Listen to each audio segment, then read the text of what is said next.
शराब नीति केस में दिल्ली के मुख्यमंत्री अरविंद केजरीवाल की गिरफ्तारी के बाद अब उनके करीबी मंत्री कैलाश गहलोत से ईडी दफ्तर में पूछताछ जारी है। करीब 5 घंटे से ईडी की पूछताछ चल रही है।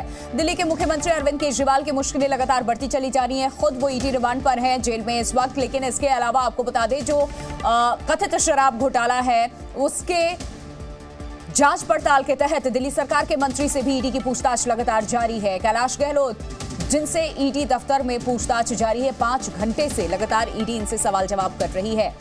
तो दिल्ली में जो लीकर स्कैम हुआ उसको लेकर के लगातार कई मंत्री हालांकि अभी तक जेल में हैं, सलाखों के पीछे हैं। दिल्ली के मुख्यमंत्री अरविंद केजरीवाल खुद ईडी रिमांड पर हैं। 1 अप्रैल तक उनसे पूछताछ ईडी लगातार कर रही है, लेकिन अब इस पूरे मामले पर कैलाश गहलोत से भी ईडी दफ्तर में पूछताछ जारी है। इस वक्त ये तस्वीरें इस वक्त हम आपको दिखा रहे हैं जब ईडी दफ्तर पहुंचे गहलोत, जिनसे सवाल जवाब ईडी कर रही है। कैलाश गहलोत को समन पहले ईडी ने भेजा था, पूछताछ के लिए बुलाया था और ये पहुंचे, सवालों का सामना इस वक्त कर रहे हैं। 5 घंटे से इनसे पूछताछ हो रही है। देखिए, केजरीवाल के एक और मंत्री को शराब घोटाले में ईडी के समन के बाद सियासत और तेज हो गई है। आप नेताओं ने इस समन को साजिश करार दिया और ईडी के साथ ही बीजेपी पर भी सवाल खड़े कर दिए। वहीं बीजेपी ने यह कहा है कि अभी कई और नाम भी सामने आएंगे। सुनवाते हैं आपको। परिस्थितियां ऐसी हैं कि अब समन ना आए, अगर ईडी ना नोटिस करे तो आश्चर्य होगा। मेन बात क्या है, मुख्य बात क्या है कि भारतीय जनता पार्टी की तानाशाही के खिलाफ पूरी दिल्ली, पूरा देश एकजुट हो रहा है। आज देखिए, हम इसमें रामलीला मैदान में खड़े हैं। 31 तारीख को पूरी दिल्ली और देश का आह्वान किया गया है भाजपा की गुंडागर्दी के खिलाफ और अरविंद केजरीवाल की गिरफ्तारी के खिलाफ। यहाँ लोग पहुंचेंगे अपने हक और इंसाफ की आवाज बुलंद करने के लिए, और भारतीय जनता पार्टी सब कुछ करेगी जो मुख्य प्रश्न है उससे ध्यान हटाने के लिए। हमारा पहले से मत था कि शराब घोटाले में आम आदमी पार्टी के कई सारे नेता मुख्यमंत्री समेत शामिल हैं और जांच एजेंसी अपना काम कर रही है और कई परत दर परत खुलासे हो रहे हैं। तो मुझे लगता है अब शराब घोटाले में और नए किरदार सामने आएंगे। जिसने चोरी की है, जिसने भ्रष्टाचार किया है, उसे जवाब तो देना ही पड़ेगा। तो बीजेपी की तरफ से रिएक्शन आपने सुना। जिसने चोरी की है, जिसने भ्रष्टाचार किया, जवाब देना पड़ेगा, ईडी के सवालों का सामना करना पड़ेगा। प्रमोद शर्मा जी मीडिया संवाददाता इस वक्त दिल्ली से ही हमारे साथ जुड़ गए हैं। सीधा उनका रुख करते हैं, लगातार खबरें आप तक पहुंचा रहे हैं। प्रमोद, 5 घंटे हो चुके हैं, ईडी लगातार इनसे सवाल जवाब कर रही है। क्या जानकारी आपके पास? क्या अभी तक सवालों के जवाब ये सही दे पाए हैं ईडी के, और आज पूछताछ खत्म भी हो पाएगी या फिर इन्हें पूछताछ के लिए बुलाया जाएगा?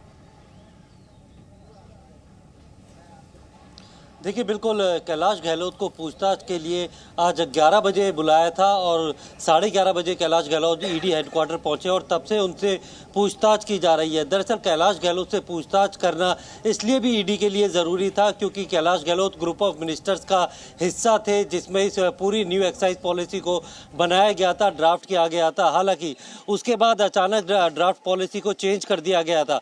तो कैलाश गहलोत से ईडी यही जानना चाहती है कि जो न्यू एक्साइज पॉलिसी बनाई जा रही थी जिसमें 6% कमीशन किया गया था और प्रॉफिट मार्जिन को जो है अचानक से 12% बढ़ाया गया था, क्या ग्रुप ऑफ मिनिस्टर्स की जो मीटिंग हुई थी उसमें जो प्रॉफिट मार्जिन है वो इतना ही था या फिर उसे बाद में बदला गया? अगर ये बदला गया तो आपको इसकी जानकारी थी, क्योंकि ग्रुप ऑफ मिनिस्टर ही जो भी न्यू एक्साइज पॉलिसी या कोई भी पॉलिसी बनती है। बिल्कुल, सबसे बड़ी बात यही है इसमें तमाम मंत्रियों के रोल क्या है। ईडी एक तरफ ये कह चुकी है कि 100 करोड़ का जो रिश्वत है वो केजरीवाल ने ही डिमांड की थी, तो इन मंत्रियों के इसमें रोल क्या है? कैसे हेरफेर किया गया? आखिरकार जिस मनी ट्रेल की बात कही जा रही है, आम आदमी पार्टी ये सीना ठोक के कह रही है कि कहां है वो पैसे, अभी तक तो हाथ लगे ही नहीं। वही सवालों के जवाब ढूंढने में लगी हुई है ईडी। प्रमोद, बने रहिए आप हमारे साथ। एक और खबर दर्शकों को बता दूं, उसके बाद आपका रुख करूंगी। देखिए, आम आदमी पार्टी के एक और मंत्री हैं जहां ईडी ने शराब घोटाले में पूछताछ के लिए इन्हें भी बुलाया। वहीं आम आदमी पार्टी के नेताओं ने एक बार फिर से केजरीवाल की गिरफ्तारी पर सवाल उठाए। उनका यह दावा है कि जो गवाह हैं उनसे बीजेपी को 55 करोड़ का चंदा मिला है। केजरीवाल की गिरफ्तारी सिर्फ बयानों के आधार पर की गई है। तो ये बड़ी खबर आपको ये बता दे कि लगातार आम आदमी पार्टी की तरफ से बकायदा नाम लेकर के बताया गया कि किसने 55 करोड़ का जो चंदा है वो बीजेपी को दिया। शरत रेड्डी के विषय में है और शरत रेड्डी की पिता की जो कंपनी है औरोबिंदो फार्मा और उनकी सब्सिडियरी ने किस तरीके से मनी लॉन्ड्रिंग में गिरफ्तार होने के बाद 55 करोड़ रुपए दिए, ये हमने आपको बताया।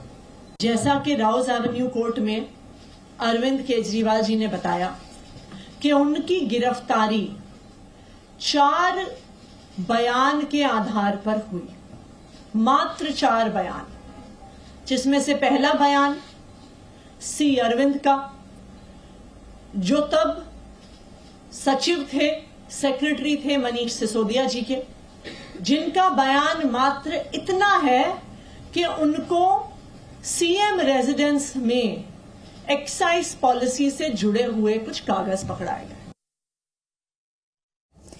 तो अब आपको हम बताते हैं आम आदमी पार्टी को लेकर के इसके 5 पलटवार क्या है, क्योंकि आरोप लगातार लग रहे हैं, लेकिन क्या वो 5 ठोस पलटवार आम आदमी पार्टी कर रही है। शरद रेड्डी ने बीजेपी को 55 करोड़ दिए, आम आदमी पार्टी इस चीज की रट लगाए बैठी है। दूसरी बड़ी बात जो है वो ये कि शरद ने गवाह बन बीजेपी को 55 करोड़ रुपए दिए, और इसके अलावा 4 बयानों पर केजरीवाल की गिरफ्तारी हुई है, जो 4 लोगों से पूछताछ की गई है। गिरफ्तारी का जांच से संबंध नहीं है, चुनी हुई सरकार गिराने की कोशिश है ये। तो ये 5 बड़े दावे आम आदमी पार्टी की तरफ से किए जा रहे हैं, आरोप आम आदमी पार्टी की तरफ से लगाए जा रहे हैं। लेकिन इन 5 दावों में देखिए, क्योंकि राजनीतिक ये पूरा किस तरीके से षड्यंत्र अरविंद केजरीवाल खुद कह चुके हैं, और ये मामला भी है उस तरीके से, तो राजनीतिक पार्टियां एक दूसरे पे आरोप प्रत्यारोप लगाएंगी। प्रमोद का आरोप करते हैं। प्रमोद, शरद रेड्डी ने बीजेपी को 55 करोड़ दिए आम आदमी पार्टी की तरफ से, क्योंकि ये भी कहा गया था अरविंद केजरीवाल की जो पिछली पेशी थी कोर्ट में कि हम प्रॉपर एविडेंस सामने रखेंगे, सबूत सामने रखेंगे। क्या रखा गया? ये सिर्फ रट लगाना, इतने गंभीर आरोप लगा देना, क्या इतना काफी होगा खुद के बचाव के लिए? देखिए, जो 55 करोड़ रुपए की बात आम आदमी पार्टी जो आरोप लगा रही है, वो 55 करोड़ रुपए बिल्कुल कानूनी तरीके से एक चंदे के तौर पे दिए गए, इलेक्टोरल बॉन्ड खरीद के दिए गए हैं।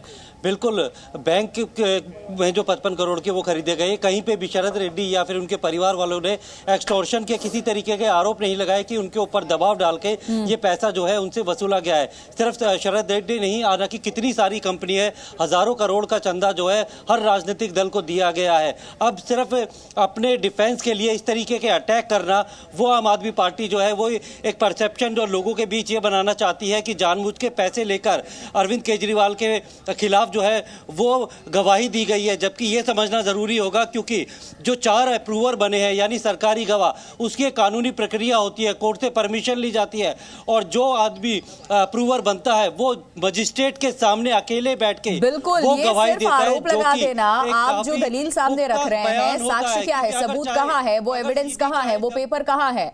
अदालत में आपकी बातों को सिर्फ नहीं मान लिया जाएगा। शुक्रिया प्रमोद, आपका तमाम जानकारी देने के लिए।